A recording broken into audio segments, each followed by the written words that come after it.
নাসিয়াগুনা যুব সংঘর উদ্যোগে আয়োজিত নাসিয়াগুনা লেক সিটি স্টপিজ ক্রিকেট টুর্নামেন্টের ফাইনাল খেলা ও পুরস্কার বিতরণী অনুষ্ঠান অনুষ্ঠিত হয়। উক্ত অনুষ্ঠানত প্রধান অতিথি হিসেবে উপস্থিত তাহি বিজয়ী লড়াতত পুরস্কার তুলে দেন ৯ নং ওয়ার্ড কাউন্সিলর পদপ্রার্থী ও ওয়ার্ড বিএনপির যুগ্ম আহ্বায়ক SM জিয়াউল হুদা। আমি এখানে আজকে ঘোষণা করতে চাই, এখানে যারা খেলায় অংশগ্রহণ করেছে, আমি চাই ৯ নম্বর ওয়ার্ডটাকে ৮ থেকে ১০টা টিম করে আগামী দিনে এই ওয়ার্ডে আমি একটা গোল্ড কাপের আয়োজন করতে চাই।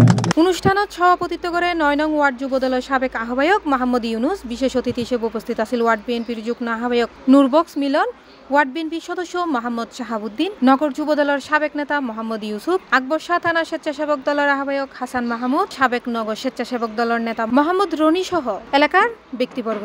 তারা পড়ালেখার পাশাপাশি খেলাধুলা লই এনে মাঠে ময়দানত তাইব, পড়াশোনা করিব, কিশোর গ্যাং, চাঁদাবাজি, অনার মাদক এগুলো যাতে তারা সম্পৃক্ত হই না পারে, এটা বলি না তারা পড়ালেখার পাশে স্কুলে পড়া দিয়ে যাতে অবসর টাইম দেখাইবে তারা মাঠের মধ্যে অতিবাহিত করব।